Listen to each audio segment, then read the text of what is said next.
noite.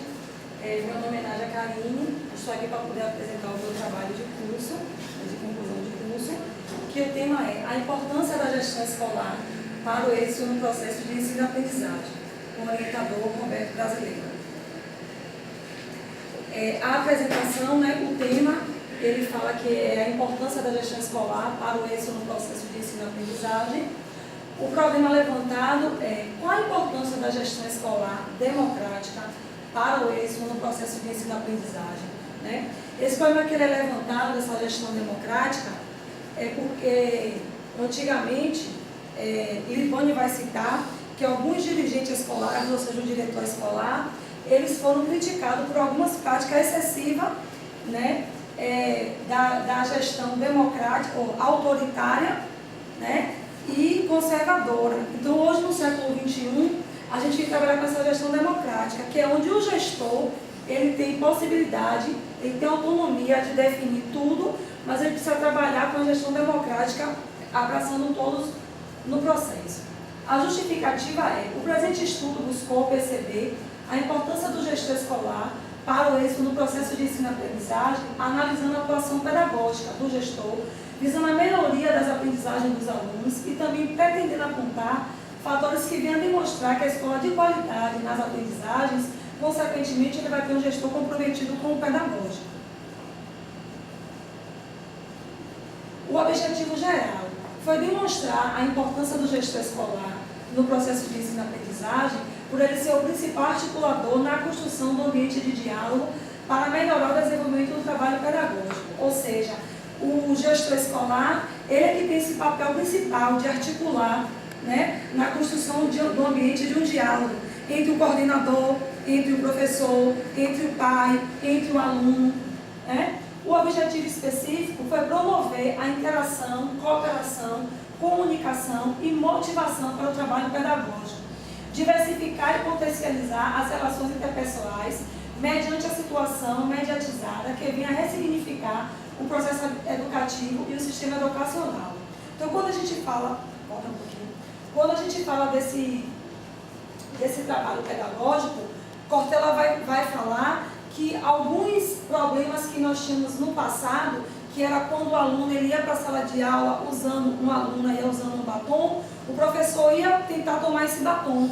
Hoje já é diferente na sala de aula, onde o professor ele tem que estar lidando com o celular, com o WhatsApp, quando na verdade ele está dando aula e o aluno está lá. Então, como é que a gente pode nos portar no tempo de hoje? Então, a gente vai ter que ter um trabalho pedagógico, um trabalho articulado, um bom planejamento, trazer hoje essas práticas, esses recursos midiáticos para a própria sala de aula. Se o aluno ele usa o tempo todo o WhatsApp e outras ferramentas, como é que ele pode usar isso dentro do próprio ensino dele? A hipótese: será que o gestor, o articulador das relações, das ideias e decisões, ele envolve a participação da comunidade escolar? Sim. Essa hipótese, o gestor, ele tem que envolver a comunidade escolar, a comunidade para dentro da escola. Ou seja, o aluno ele vai passar pelo menos 5 horas no dia dentro da escola. Então, a comunidade vai ter que estar presente dentro da escola. E aí a gente vai avaliar se a escola ela é na zona rural ou na zona urbana. E aí a gente vai ver a problematização de cada lugar.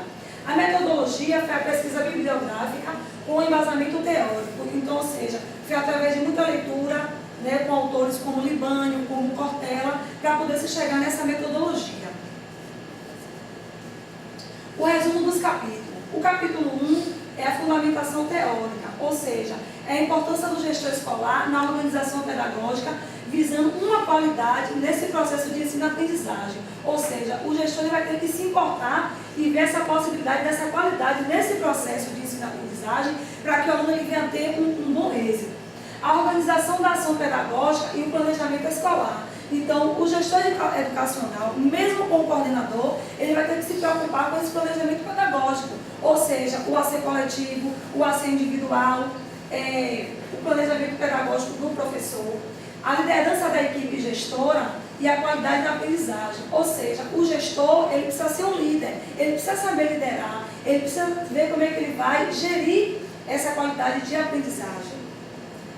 O capítulo 2, a gestão educacional, e a função do gestor, e aí a gente vai detalhar o perfil do gestor, a gestão democrática e participativa e o projeto político-pedagógico. Então, existem algumas características que todo gestor ele vai precisar ter dentro de uma escola. Né? E mesmo voltando a falar que nós vamos ter o coordenador e o professor, mas ele é quem vai ter que articular, ele vai ter que ser o intermediador, ele vai ser o elo de ligação entre os professores, entre os funcionários, entre todo esse processo. Então, a gestão democrática e participativa, como eu voltei falando no início, todo gestor ele tem uma autonomia geral dentro da escola. Mas quando ele vai partir para essa gestão democrática, é para poder perguntar, é para sentar com o professor, é para sentar com o coordenador, com o aluno que hoje ele vai ter algum problema, né, que antigamente não era levantado. Mas o aluno que ele tem dislexia, como é que ele vai trabalhar? O professor vai trabalhar dentro da sala de aula, numa turma com 20 alunos, onde eu tenho um com dislexia. Será que eu vou ter que trabalhar da mesma forma? Então eu preciso ter uma gestão também democrática e participativa. Né? Para que esse professor, esse coordenador, o gestor, ele possa estar inteirando junto com ele e dando essa liberdade para que os dois venham ser facilitador para ajudar essa criança com dislexia, com autista, né? Entre outros. E o projeto pedagógico, porque na verdade ele é feito, né, com a comunidade, tem a participação também da comunidade. As considerações finais. Diante do exposto, é possível concluir que ser um gestor educacional é, acima de tudo, uma função de liderança, não apenas uma profissão de grande responsabilidade. Ser gestor depende de uma visão ampla que envolve a todos no trabalho, fazendo das suas ações um exemplo. Em suma, o gestor é o elo entre os diversos agentes envolvidos no processo de ensino-aprendizagem. Dessa forma, só ele pode criar um ambiente que envolva prazerosamente toda a instituição. Então, dentro dessas considerações finais, né, a gente vai ver, né, que o gestor educacional ele tem essa função de liderar. Então, como é que ele vai liderar, né, dentro da escola, né, com 200 alunos, com 300 alunos? Então, como é que vai ser essa liderança dele? Como é que ele vai conseguir articular essas responsabilidades? Onde, às vezes, o pai também não é presente dentro da escola. Né? Às vezes o pai chega na escola e matricula o aluno, ele acha que a direção da escola, o diretor, o professor, o coordenador, ele tem obrigação com o filho dele. Então, o gestor ele precisa ser esse elo com os diversos agentes envolvidos. A comunidade, o professor, o gestor, o pai, a tia. Então, dessa forma, ele poderá criar um ambiente que envolva prazerosamente toda a instituição. Aí aqui eu finalizo com as referências bibliográficas e tem uma mensagem, né,